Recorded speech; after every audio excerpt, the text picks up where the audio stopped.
escuchado con receptividad y atención las palabras que ha pronunciado el señor licenciado Gonzalo Facio en esta oportunidad. Ha expresado como presidente del Consejo Directivo de la Organización de Estados Americanos y como hombre de ideología democrática, ideas que tendrán resonancia en el ámbito continental. Excluyo los generosos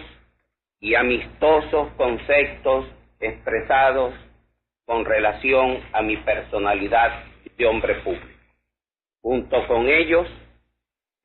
esos conceptos, expresó otros que tienen vigencia en la América convulsionada de hoy. Hablo en este recinto de la Organización de Estados Americanos por segunda vez. La primera fue en 1948, en días inmediatamente posteriores a la entrega que hice del poder presidencial en Venezuela a don Rómulo Gallegos, quien había sido electo para la jefatura del Estado por una abrumadora mayoría de votos.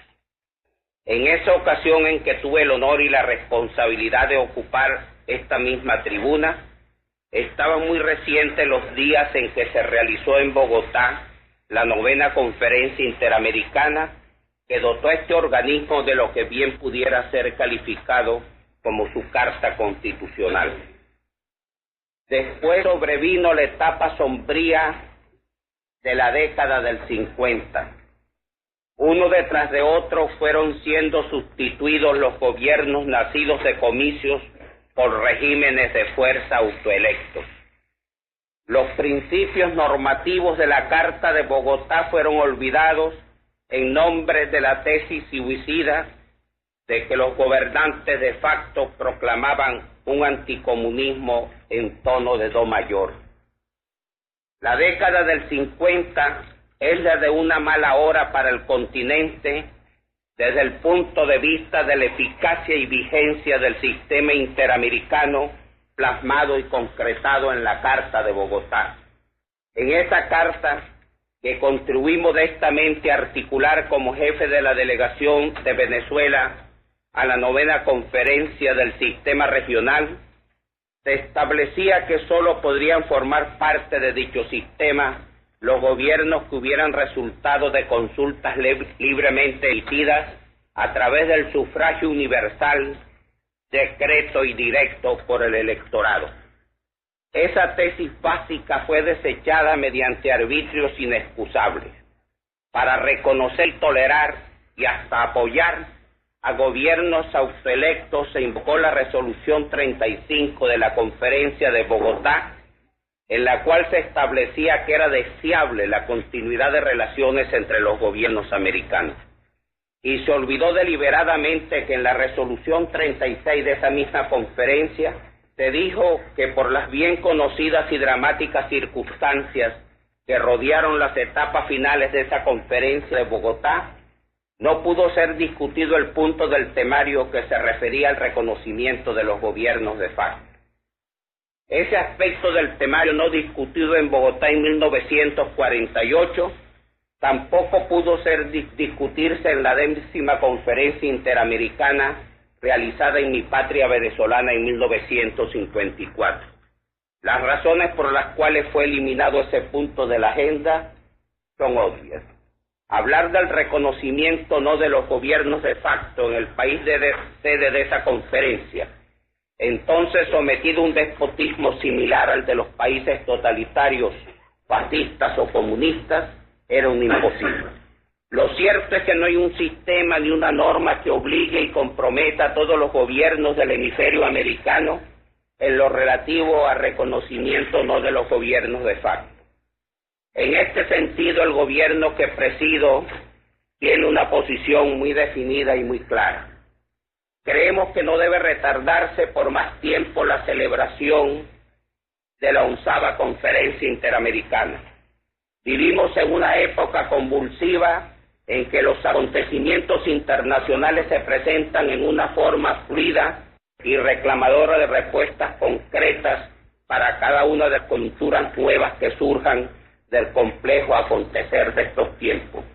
En tales condiciones resulta incomprensible que se haya pospuesto por tantos años la celebración de la 11ª Conferencia Interamericana. Debe realizarse en concepto del gobierno que presido dentro de fecha perentoria. Y cuestión inescapable a discutir allí es la de la actitud que deben adoptar los gobiernos de América frente a las subversiones de derecha o de izquierda, comunistas o caudillistas, que derroquen a gobiernos legítimamente constituidos porque hayan nacido de la libre expresión de los votos en los comicios. El gobierno de Venezuela considera y conceptúa que una regla general y obligatoria para todos los gobiernos del continente debe ser establecida en la 11ª Conferencia Interamericana, cuya realización, insisto, ya no puede ser por más tiempo aplazada. Pero mientras tanto, y como no hay pauta y compromiso generalizado que a todos nos obligue, el gobierno de Venezuela conceptúa que está prestándole un servicio a la democracia en América cuando sostiene y practica la tesis del no reconocimiento diplomático a los gobiernos de facto que sean producto del derrocamiento de regímenes nacidos de la libre expresión de los votos. No se trata de una posición nacida de nexos personales o políticos de los gobernantes de Venezuela con los jefes de Estado que hayan sido derrocados por hechos de fuerza en otros países de América Latina. Se trata de una posición principista, seria y razonada. La experiencia histórica nos demuestra que si los países de América Latina no han podido tramontar sus dificultades económicas y sociales, es fundamentalmente porque en los más de ellos el asalto por la fuerza al poder ha impedido la continuidad constructiva de los gobiernos representativos. Pero hay más que decir, es que los gobiernos surgidos de la irrupción del hombre armado contra los gobiernos nacidos del voto, contrariando la voluntad profesional y apolítica que cada día se afirma más en las Fuerzas Armadas de los pueblos de América Latina, han sido caldo de cultivo para la incubación de los movimientos de extrema izquierda comunista. Es una experiencia constante en América Latina la de que los gobiernos de facto,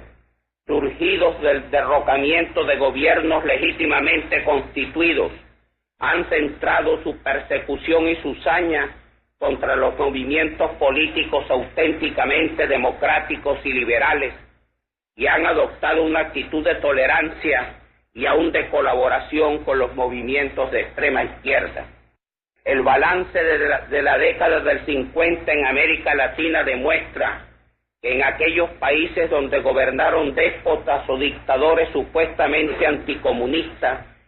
se desarrollaron y proliferaron, al amparo de una simbiosis entre extrema izquierda y despotismo, los movimientos antiamericanos que tienen su norte y guía en las consignas enviadas desde Moscú. Considero útil dejar sentado aquí, como una materia de discusión para la próxima conferencia interamericana, la de la necesidad de que se adopte una posición definida y clara en lo referente al no reconocimiento de gobiernos de facto por los regímenes nacidos del voto que integren la comunidad regional interamericana. Es opinión del gobierno de Venezuela la de que la actitud lógica, deseada y anhelada por los pueblos de América, es la de que se niega el reconocimiento diplomático y se establezca un cordón profiláctico en torno de los gobiernos de hecho que sean resultantes del derrocamiento de los gobiernos legítimamente constituidos. Esta norma no crearía ni siquiera un precedente en materia de relaciones internacionales. Los países que integran la pequeña Europa o Europa occidental han firmado un acuerdo adicional del mercado común económico. En materia política, ese acuerdo establece que solo pueden formar parte de esa comunidad europea los países cuyos gobiernos sean producto de la libre expresión de la voluntad popular en los comicios. Esa actitud ante los gobiernos de facto fortalecerá a la comunidad interamericana para enfrentar el otro reto que tenemos planteado en el continente. Me refiero al del establecimiento de una cabecera de puente soviético en la Cuba comunista de hoy. Tendremos mayor autoridad moral, mayor respaldo militante de nuestros pueblos, de una insobornable y profunda vocación de libertad para combatir el peligro sovietizante de Cuba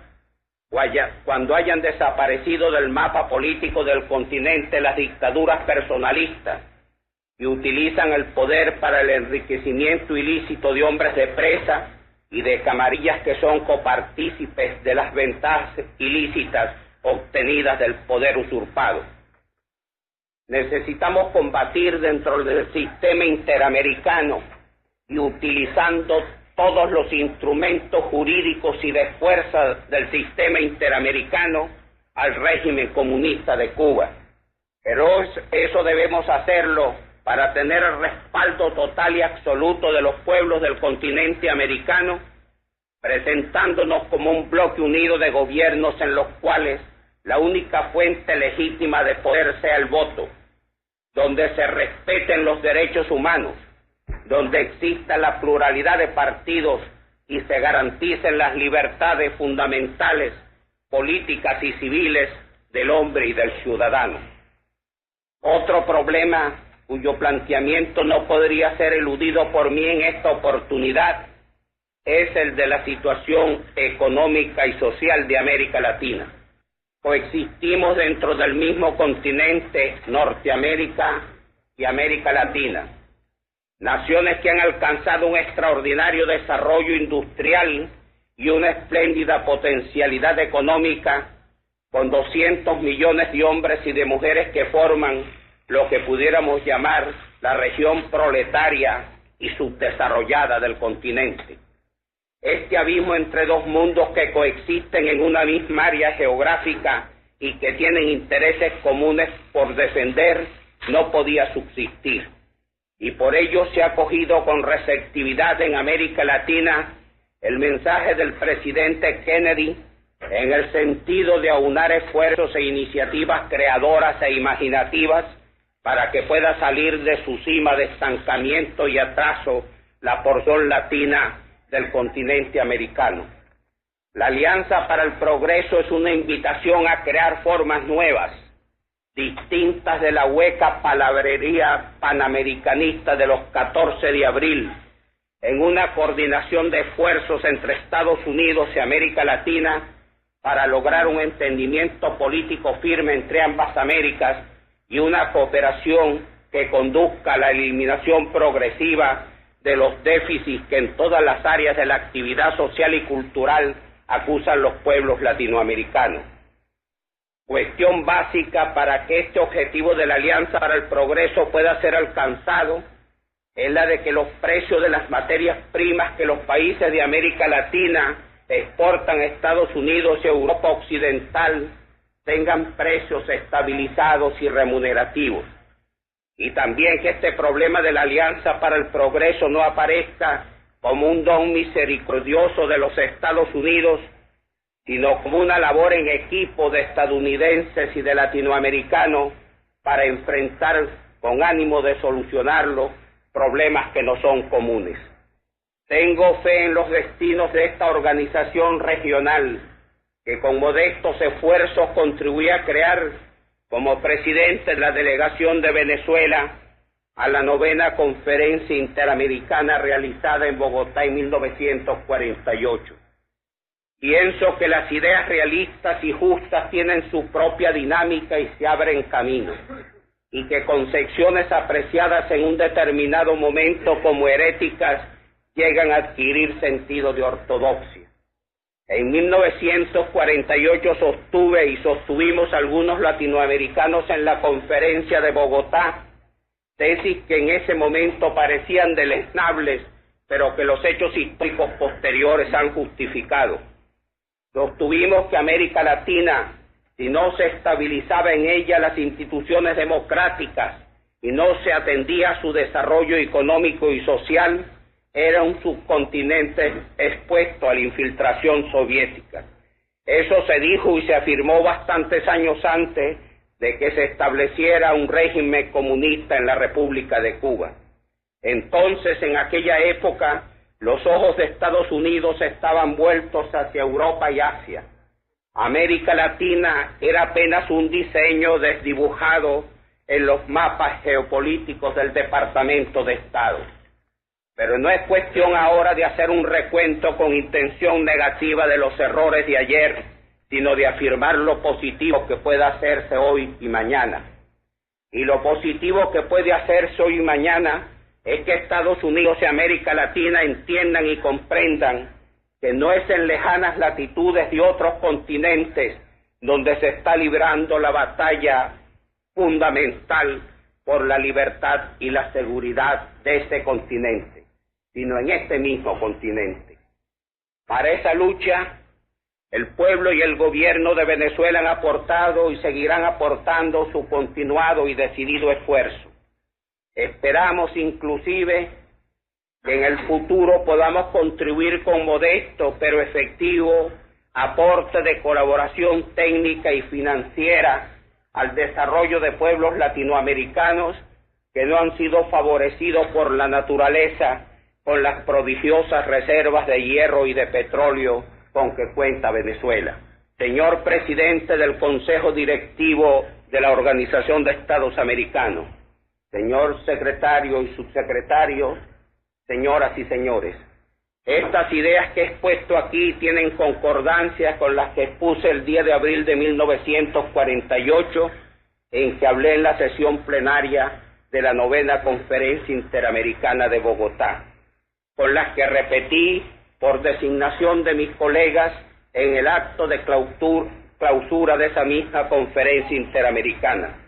con las que pronuncié en este mismo recinto por invitación del Consejo Directivo de la OEA a fines del año 48, entonces como expresidente de Venezuela. Fueron palabras ratificadas en 10 años de exilio y luego instrumentadas hasta donde ha sido posible dentro de un limitado radio de acción como presidente de los venezolanos, función que ejerzo desde el 13 de febrero de 1959. Estas ideas, si no son todas aplicables, tienen por lo menos la virtud de haber sido la expresión de un pensamiento consecuente, elaborado y sostenido con ánimo de acertar y con sincera y profunda pasión y vocación americanista.